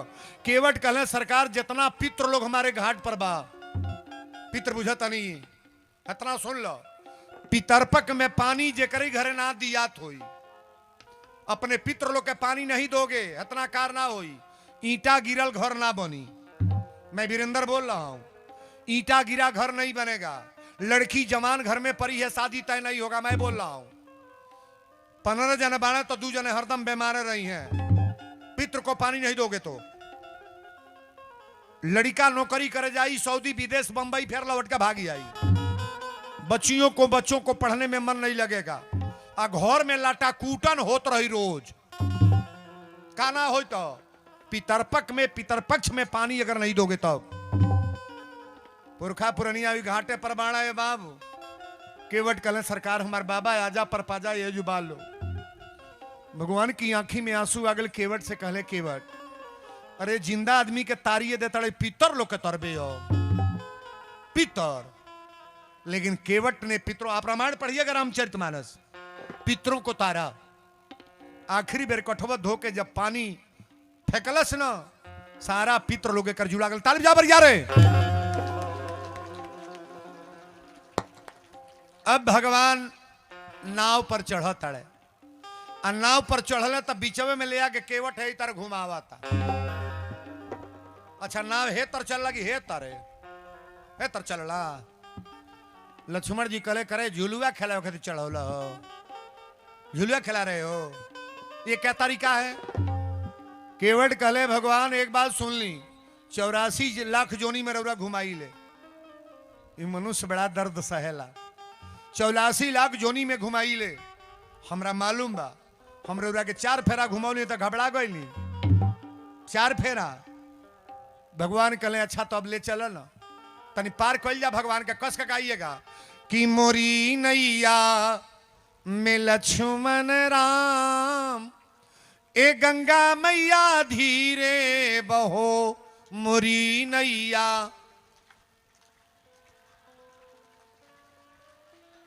आप लोग भी बोलिए अरे के करी नैया के करी गंगा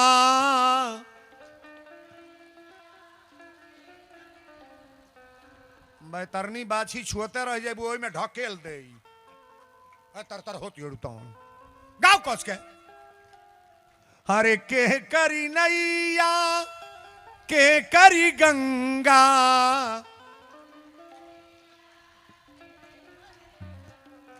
हरे के कर हव लक्ष्मण राम ए गंगा मैया धीरे बहो।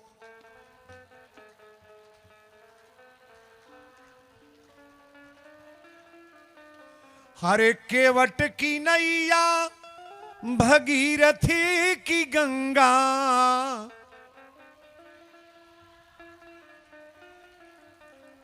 तनी अवजवा उठा दे बलगनौरी। अरे केवट की नैया भगीरथी की गंगा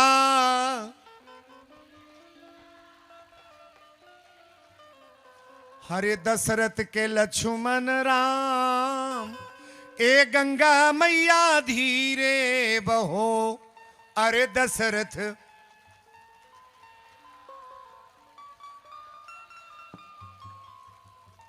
भगवान को पार केवट ले गया। एक बात बताइएगा केवट राम जी के ये बगल प्रणाम कैले हैं कि वो बगल केवट उतरी दंडवत की ना ओ पार। इसमें कारण है वीरेंद्र बाबा बोल रहे हैं कि उतरी खाड़ भय सुरसरी रेता उतरी खाड़ भय सुरसरी रेता उतरी खाड़ भय सुरसरी रेता उतरी खाड़ है भय सुरसरी रेता उतरी खाड़ भय सुरसरी रेता सिय राम गुह लखन समेता सिय राम गुह लखन समेता सिय राम गुह लखन समेता सिय राम गुह उतरी खाड़ भय सुरसरी रेता सिय राम गुह लखन समेता केवट उतरी दंडवत कीन्हा अब प्रभु ही संकोची से कछु नहीं दीना अताका हमरा हो भगवान चिंता में पड़ गए कि केवट के कुछ देवे ना कोई नहीं। अच्छा राम जी के लग कुछ बा कुछ नहीं के ना तापस भेष विशेष उदासी तपस्वी के भेष में गए तो कुछ नहीं है। आप बताओ यह मुंदरी सीता जी है राजा जनक जी है मुंदरी अपनी बेटी के कन्या दान दिले रहे। कौन मुंदरी जो सीता पहनी है यह मुंदरी राजा जनक दिले रहे आ यह मुंदरी सीता के दिहले सीता यह मुंदरी राम जी के दिहली और राम जी है मुंदरी केवट को दे रहे हैं आ केवट यह मुंदरी फिर राम जी के दिहले और राम जी है मुंदरी हनुमान जी को दिए और हनुमान जी यही मुंदरी माता जानकी के आंचल में गिराए हैं। ताली बजा पर जा रहे एक मुंदरी केवट के जब मुंदरी दियाल तक केवट कहले भगवान ये आप का दे रहे हैं। भगवान ने कहा तुम्हारी मजदूरी है ले लो केवट ये तुम्हारी खेवाई है। केवट ने कहा साहब कभी जात से जात कोई खेवाई नहीं लेता है धोबी से कभी धोबी धोवाई नहीं लेगा। लक्ष्मण जी कहले जबान संभार के बोलो तो अब बिगड़ जाइए तार जात हमार जात कैसा नहीं। केवट कहले लक्ष्मण भैया अंतर इतना ही है मैं एक छोट नदी का मलाह हूं मेरे घाट पर आप आए हो तो आपको पार मैंने किया आय आप भवसागर के मलाह हो जब आपके घाट पर मैं आऊंगा तो मुझे भी पार करिएगा। ताली बजा बर यारे